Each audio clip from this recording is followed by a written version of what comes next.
A familiar pattern for the shorthanded Heat on Monday night, blowing a big lead late in the game and fighting and clawing until the last second to hold on to a slim Heat victory over a feisty Hornets team. We break down what went wrong late in the game and who stepped up the most before answering your questions about Miami's win on today's episode of Locked On Heat. You are Locked On Heat, your daily Miami Heat podcast. Part of the Locked On Podcast Network, your team every day.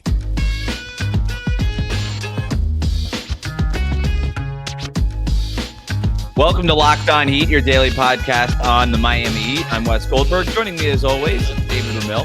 However you're tuning in on YouTube, Odyssey, or your favorite podcast app, thanks so much for making Locked On Heat your first listen every day. Today's episode is brought to you by Gametime. Download the Gametime app, create an account, use the code LOCKEDONNBA for $20 off your first purchase. Well, the Heat escape Charlotte with a win. The Hornets come back from 14 points down. They got to within a point in the final minute, but the Heat win the game, improve to 13-10. They get their 8th win on the road for the season. It felt like the Heat had control most of the way, behind 23 points from Jimmy Butler, 24 points from Duncan Robinson. They were up by as many as 14 near the end of the third quarter. But the Hornets started making a bunch of threes. Terry Rozier, Gordon Hayward, Brandon Miller, they got going late and cut it to one midway through the fourth. Jimmy Butler checked back in, but wasn't as good late in the fourth quarter as he was to start the game. He turned the ball over twice in a row in the final minute. Still, he smartly fouled Terry Rozier with the Heat up 3 in the final seconds, putting Rozier on the line for 2 free throws. Rozier ended up splitting those free throws. Butler goes on the other end, gets fouled, splits his free throws to the end. Terry Rozier misses a 3 at the buzzer. The Heat leave Charlotte with a win. David, despite sort of how uncomfortable it was at the end, do you still see this as a good win for Miami? I wouldn't go so far as to say it was a good win, but a necessary one for Miami. Obviously, they're going to be facing the same Hornets team a couple days later on Wednesday night in Miami. And without Tyler, without Bam Adebayo, without Haywood Highsmith. So just keep in mind, again, that you're missing 3 starters and players in Miami's rotation. They, followed all too familiar pattern for me of seeing, what this team it lacks in terms of their fourth quarter intensity. They let these big leads slip away. Their defense just falls apart. And they missed Jimmy Butler for a big stretch of that fourth quarter. And that was a big part of Charlotte's comeback was they kept putting up points, getting some big threes. Terry Rozier had a big night. PJ Washington, Brandon Miller, the rookie, stepping up and hitting some big shots down the stretch as well, all without Jimmy in the game. And then, of course, he comes in perhaps a little too late, but he shouldn't have to play this much when you have a 12-point lead to start the fourth quarter. So I don't know. I can't take away too much negative from the game because you do pull away with a victory. And the Hornets team, for all their lack of talent, missing LaMelo Ball tonight, he was out of the lineup, missing their starting center as well. Mark Williams, they're feisty. They're a competitive group, even if they're not particularly great. And I think their record reflects that. And they challenged Miami in a lot of ways down the stretch. But, Miami comes away with a win. At this point of season, given Miami's injury issues and everything else like that, I don't think you can complain. You can't look a gift horse in the mouth. You take the win. You hope for the better over the next 4 games that they're playing at home in Miami, including that one in Charlotte, 2 to Chicago, et cetera. It should be a tough, series for Miami to be able to come away. Hopefully they can string some wins together against teams that are struggling right now. You were nice to the Charlotte Hornets. They stink. That team stinks, and they stink even more when LaMelo Ball isn't in there, and they stink even more when Mark Williams isn't in there. And there was no reason for this game to be that close, and I know it was in Charlotte and all these things, but the fourth quarter concerns are becoming such an issue, and I have an idea of what's behind it, and I want to talk about that a little bit later on, because you do want to kind of start with the positives here, because you are right when you say a win is a win, essentially, and that's really what it is. And I like the way you framed it. It wasn't a good win, but it was a necessary one. It was almost a really bad loss. It was almost a disaster of a loss here if they had dropped that one. But I texted you late in the fourth quarter. Like I thought we were preparing ourselves for a new low point of the season, because after giving up a lead like that and then having to lose against this Charlotte team in Charlotte, that would have been disastrous. And it's getting to a point now where you can get good stretches from Caleb Martin. You can get good stretches from Jaime Jaquez. You can get good stretches from Kevin Love and all these things. Right. And all of them are deserving of credit cookies that we're going to be handing out later also. But this is where you miss Bam Adebayo, not in the game, and Tyler Hero, quite frankly. Like, we have seen now over the last few games how badly this team really needs Tyler Hero. And as good as Duncan Robinson and all these guys have been, you just need your best players. You just need them. And they're your best players because they're the guys who step up in the fourth quarter. They're the guys that can anchor your lineup when your star is out. With Jimmy Butler being the lone star in this game, I don't know. Like, it's just so hard for the Heat. He was a plus 13 in this game. Yes, he was. And the Heat won this game by 2 points. Like, that shouldn't be the case when your star is playing that well. And he had an okay game. And like I mentioned earlier, he kind of struggled at the end, had some weird turnovers and things like that. But overall, he played well. I don't know. I hate to just say, oh, this team is injured and therefore it was close against another injured team that stinks at home. But, sometimes these injuries just pile up and they matter. And I'm really starting to feel like every win that the Heat get with their best guys out, you just can't complain about it. A win is a win. Right. I think it kind of just speaks overall to how this team is composed, right? Jimmy, we really don't see those monstrous games for him. And we talked about it with Bam's injury, that Jimmy is the player that needs to step up the most, but he just wasn't aggressive looking for his shot early on, had a number of assists to start the game, was looking a little off in terms of his own shot selection, wasn't able to knock down a couple of routine shots to basket that he normally would make. And, he's looking to get everybody else going. And that led to a big night from Caleb Martin, a big night from Duncan Robinson, who started off well and continued that trend late in the game as well.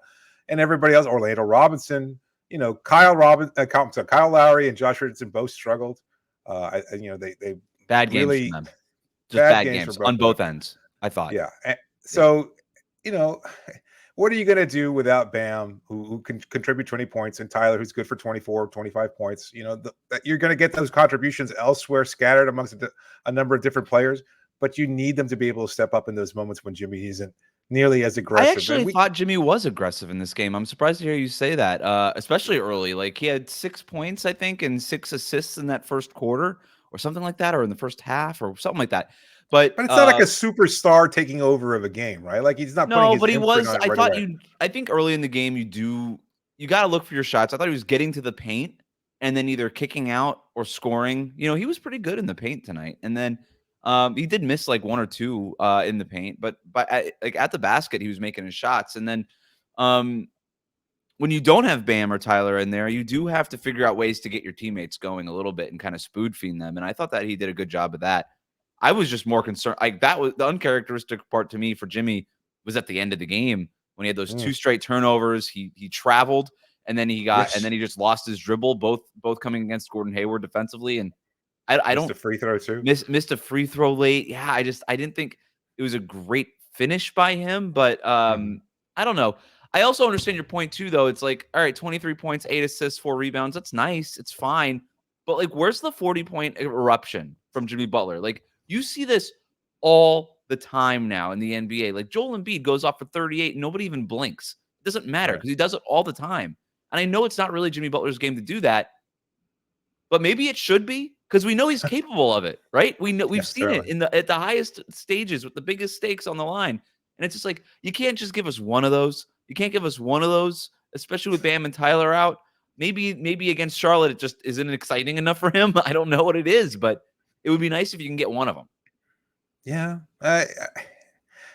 It's a win. It's a win. Yeah, fair enough. I don't know how much more you can take away from that. There's little things you can break down. Like, I mean, there were some mental miscues, certainly, like you said, late in the game. Not just from Jimmy, from everybody else too. Like, that fourth quarter was really ugly to watch, especially after having that 12-point lead. And you're thinking maybe you can continue to build on that because Charlotte looked dead up to that point. They just had no answer offensively. They weren't getting that. I mean, they were getting the occasional rare big hit from Terry Rozier. Well, they started 7 for 22 on threes, and then they ended up making 8 of their next 16, which is what brought them back in that game. And sometimes that's what this. Brutal. And it was funny because watching the game on TV, Eric Reed basically says the Heat are up 12, and he's like, "No lead is safe in today's NBA with the way that they're shooting is." And I was like, "Well, you got to say that, Eric Reed. I get it. You're hedging." And then what happened? The Charlotte Hornets just started making a bunch of threes, and the lead was gone. And you're like, "Wow, Eric Reed just called that." I have no idea how he did that, but congrats to him, I guess. The Heat did win, which means we have to hand out some credit cookies. We're going to do that next here on Locked On Heat. Today's episode is brought to you by Gametime. It makes buying tickets so easy. You shouldn't have to worry when you're buying tickets for a next event. And Gametime is the fast and easiest way to buy tickets for all the sports, music, comedy, theater events near you. They've got last-minute deals, all-in prices. You can view exactly where your seat's going to be wherever you buy tickets for whatever venue. They've got you covered with a view of exactly where you're going to be sitting, so you know there's no obstruction. And they've got their best price guarantee. It takes the guesswork out of buying tickets. It's so easy. Just a few taps on the app, and you get exactly what you're looking for. And again, you can see exactly where you're going to be sitting, so you know that you're getting the best value and you're getting great seats along with it. Gametime has deals on tickets right up to the start of the event, even an hour after it starts in some cases. If you're running late, you can still get tickets. You'll never have to worry with Gametime. Take all the guesswork out of buying tickets with Gametime. Download the Gametime app, create an account, use the code LOCKEDONNBA, and you get $20 off your first purchase. That's $20 off, but only if you use the code LOCKEDONNBA. That's LOCKEDONBA, $20 off. Download Gametime today. Last minute tickets, lowest price guaranteed. Thanks for making Locked On Heat your first listen every day. Make sure you are subscribed on YouTube and your favorite podcast app. If you're watching, please like our videos on YouTube and hit that subscribe button. If you're not subscribed already, we would appreciate it. Locked On has launched the first ever national sports 24/7 streaming channel on YouTube. Locked On Sports Today is here for you 24/7, covering the top sports stories of the day with the local experts of Locked On, plus our national shows covering every league.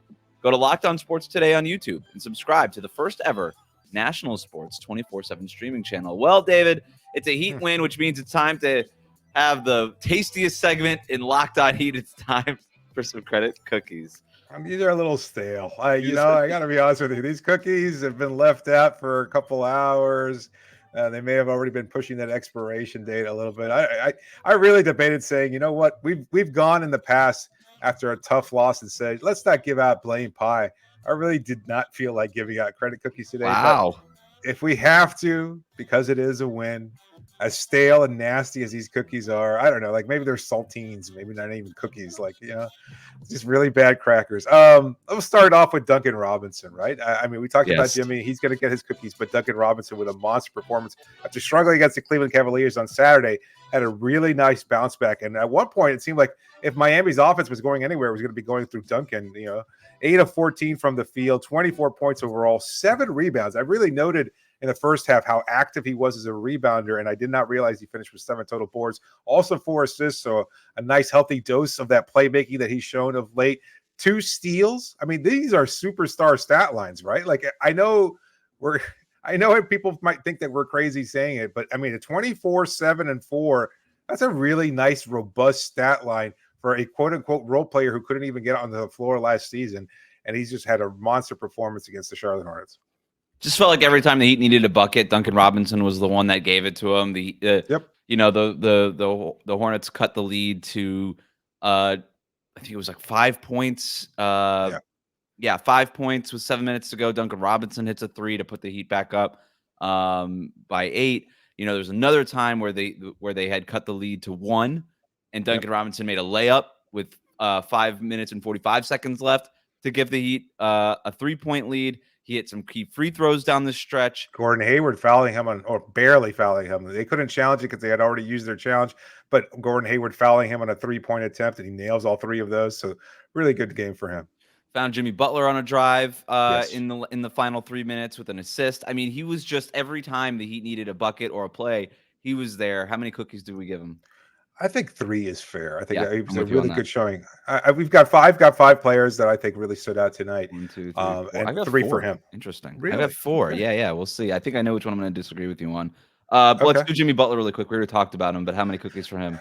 I think 2, because again, it was a really, really okay showing for Jimmy Butler. Not great. Feels like it should have been better. I'm with you on that, but he was so important to what it is that the Heat did. So I have monster third quarter. Yeah, monster 13 third quarter. points in the third quarter. 13 points. Yeah. Yep. Yeah, I had 3 points. I had 3 cookies for him, which means that I know exactly where you're going at the end here, and I think I'm going to convince you to give Jimmy that 3rd cookie. I'm gonna go ahead and guess your next ones. All right, go for it. Kevin Love, obviously. Yes, All right. big game for him. We agree on that. Okay. Go ahead. Are you gonna tell me who else, or are you gonna wait? No. We'll start with Kevin Love. Give me the Kevin Love case. Kevin Love. Kevin Love. He's got 2 cookies, I think. Really good rebounding. He kept switching into the game for a big play, like even down the stretch. He was part of the closing lineups, especially when they were shooting free throws because his rebounding is so great. And he hit big shots down the stretch, 4 of 8 from three-point range. Really nice game, 7 of 11 overall, 5 rebounds and assists, a steal. I mean, that's a really solid game.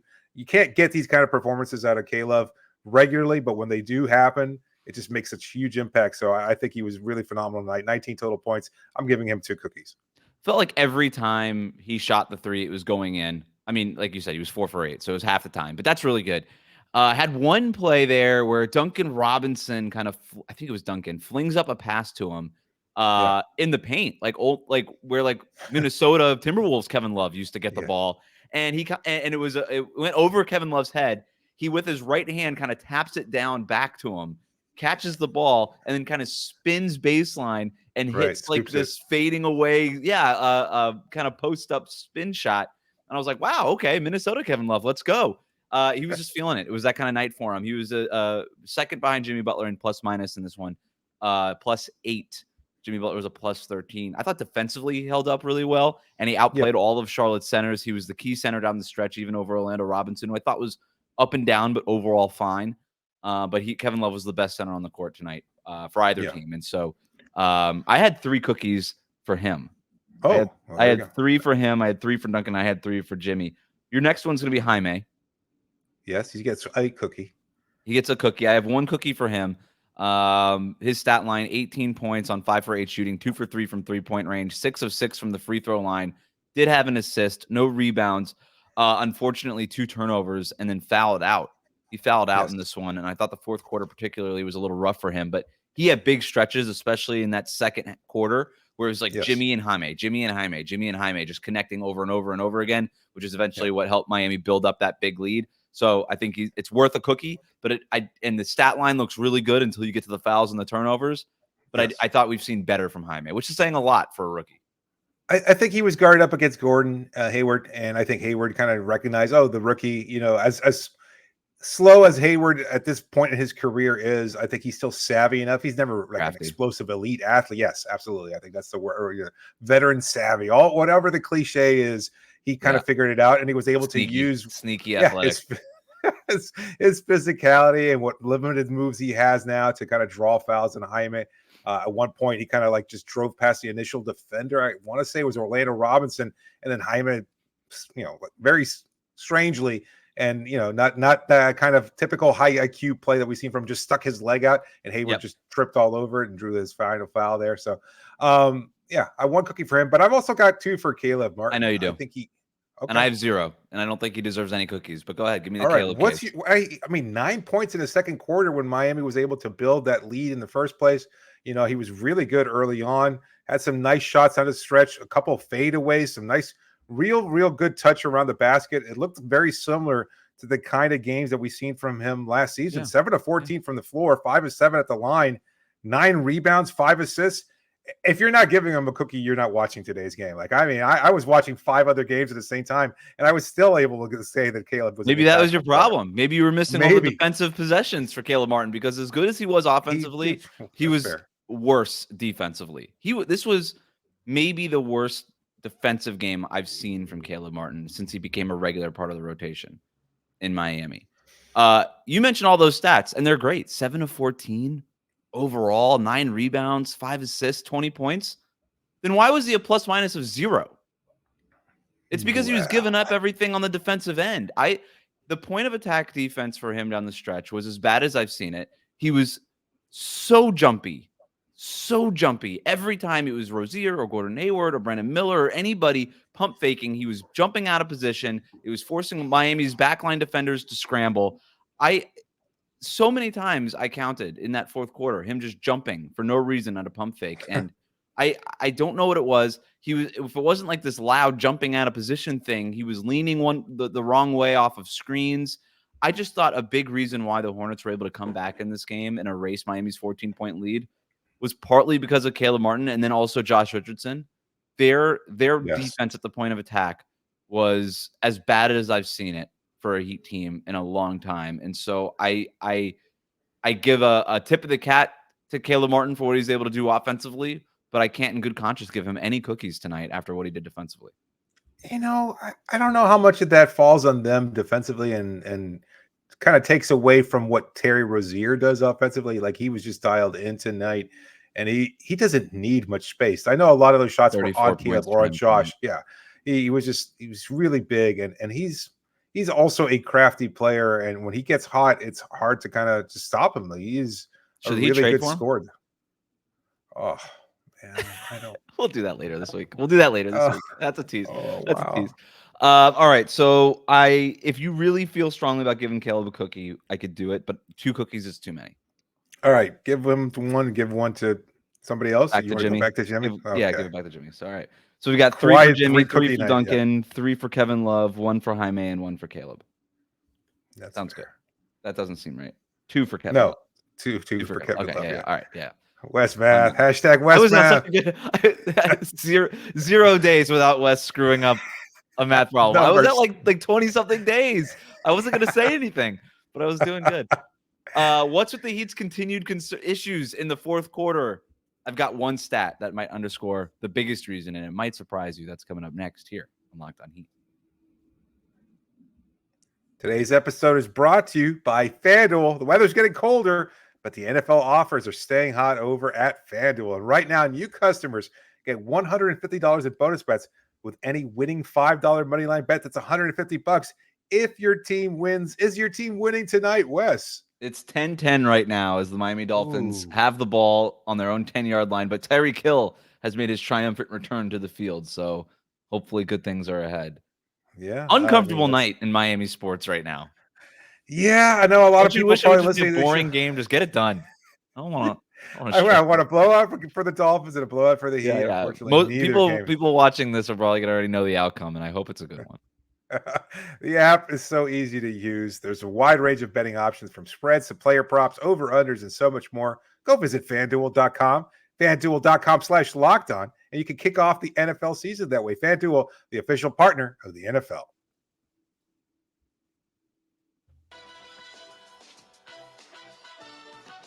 Thanks for making Locked On Heat your first listen every day. If you've watched this far, make sure you like and subscribe on YouTube.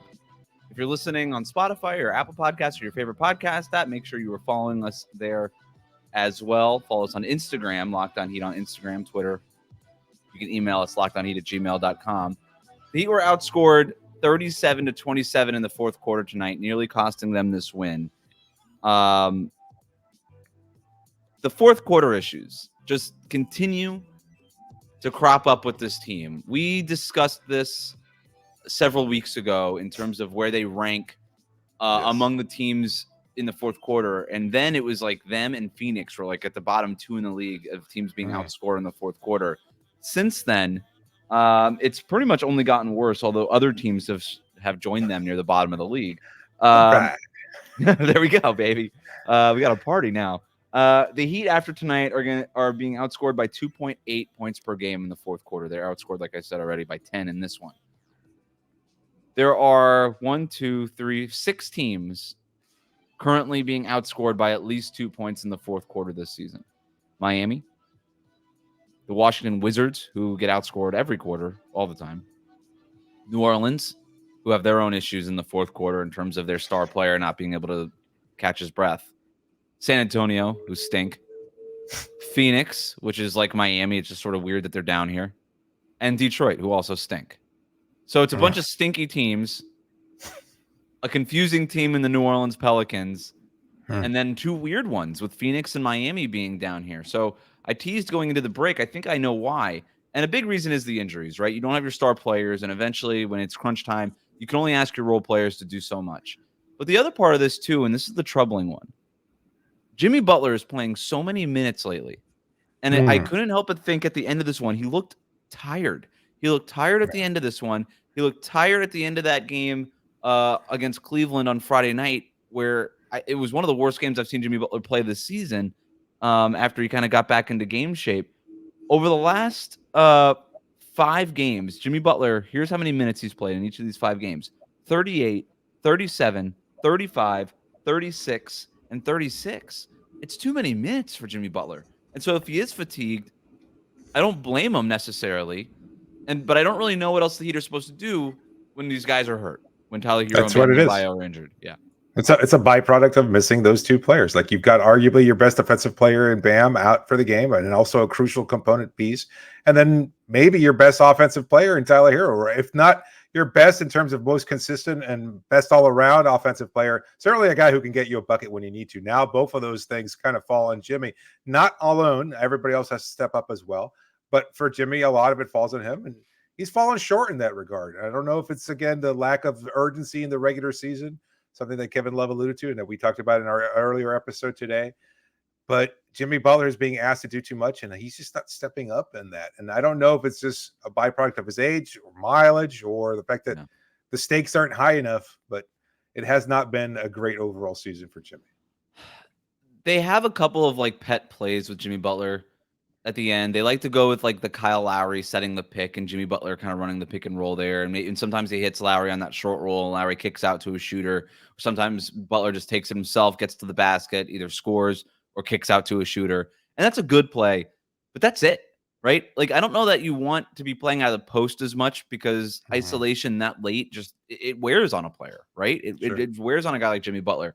So you want to kind of run like regular offense. And Jimmy Butler has a hard time lately in the fourth quarter, just creating his own shot, right? And that is different than playoff Jimmy Butler, who it just felt like he could just get into that mid-range and get a tough shot over and over and over again over anybody, Drew Holiday, whoever it might be. And he's not tapped into whatever that is right now. And he never really is. And so I don't know that we could expect him to be. But this is where you miss Tyler Hero, because Tyler Hero is that guy that could break guys down off the dribble, create something out of nothing in the half court. Like, that's the guy who does that. Or the Bam Adebayo pick and roll, step into that 15-foot free throw line jumper. Like, when you're not having all these options, I guess it would be strange for Jimmy Butler, who is not sort of an ace scorer, to suddenly become one in December, right? When you need him to. I guess that would be the strangest part. So you just don't have that many options. The closest thing that he'd have to like a second option in these games lately has been Duncan Robinson. And as great as he's been, like, he's not a guy that you want creating in the half court over and over and over again. As many big shots as he hit in this one, you're depleted of your best options. And I think that's the problem with Miami in these fourth quarters. But they also had these problems in the fourth quarters when these guys were healthy. But I think part of that too was when they were healthy, Jimmy Butler wasn't in game shape yet because he had missed the preseason. So we haven't really seen this team yet play down the stretch with in shape Jimmy Butler and a healthy Bam Adebayo and a healthy Tyler Hero. We literally have not really seen that yet this season. And so maybe that's just it. But if I'm Eric Spoelstra, I got to find some answers. Yeah, I mean, to that point too, just to, you have Hyman now playing at such a high level, Duncan kind of being revitalized with his role. Like, everything is peaking, but they're peaking at different times. And the hope, I guess, from the front office and coaching staff is that everybody's going to hit their strides late in the season and as they approach the playoffs. Like, that's something that Spo has said so repeatedly over the course of his long and illustrious career, is that you don't care about necessarily being on the same page in November or December, so long as everybody can get there and build good habits throughout the regular season so that you're peaking at the right time. We saw it with the Big Three era groups. As talented as those groups were, they always seemed to kind of take it to that next level as the season progressed, and especially in the playoffs. And this team, a far cry from that in terms of overall talent or whatever you want to call it, but still, I think, able to kind of switch gears in the second half of the season or in the playoffs. I don't know. They have the third worst field goal percentage in the fourth quarter of the league, behind Portland and Phoenix. Again, what's going on with Phoenix? It's so weird. But you talk about Miami's best offensive options, Jimmy or Duncan, and neither of them are known for easy offense either. No, Duncan, I'm going to catch and shoot maybe, but even most of the time it's like rescreen, flare out, go back, you use the screen, maybe he dumps it off to somebody. And you even saw one play where they were moving the ball well. It was like 5 or 6 touches before it got back to Duncan. And at that point, you've used up 20, 22 seconds of the shot clock. And it's another possession. If it rims out or you don't hit that shot, you got to get back on defense. So it's all you got to go through it, rinse, repeat, all the way through the shot clock. It's a great point, and it's one you've brought up a couple times now, and I feel like it's probably bothering you, this Heat offense. It's not easy. Everything is hard. Even when it works, it's difficult, right? Everything is hard. It's an uphill climb. It's a grind, and I know that the Heat are like, well, we love it. We're the grind culture. This is what we do. We grind and we're gritty and we're grindy and we're scary and we're mean and we're ugly and we're grimy. And it's like, okay, well, can you just score? Can you just score? Like, Yeah. and it doesn't have to be grindy. Maybe it could even be pretty one time. Like, maybe it could be fun to watch even one time. And maybe you could just win a game comfortably so that we could just have a nice, boring, uneventful post-game show where we don't have to talk about these fourth quarter issues. And we can just be like, wow, the Heat are pretty good. And then that could be our recap. But no, we can't do that because they make us stress out down the stretch every single time. It's a win. It's Hooray. a win, though. It's a win. Here, we can do this. Got one air horn in there today. Thanks for making Locked On Heat your first listen every day. Hit that subscribe button on YouTube and follow us on your favorite podcast app. We'll be talking about what the Miami Heat's options are on the December 15th sort of unofficial opening of trade season. What kind of players could be Miami looking for? What kind of contracts are they looking to send out or even bring in? We'll talk about that. And then, of course, we'll have post-game shows after the home game against Charlotte, after the home game against the Chicago Bulls later in the week as well. So hit that subscribe button on YouTube. Follow us on your favorite podcast app. Also, Locked On has launched the first ever national sports 24/7 streaming channel on YouTube. Locked On Sports Today is here for you 24/7, covering the top sports stories of the day with the local experts of Locked On, plus our national shows covering every league. Go to Locked On Sports Today on YouTube and subscribe to the first ever national sports streaming channel.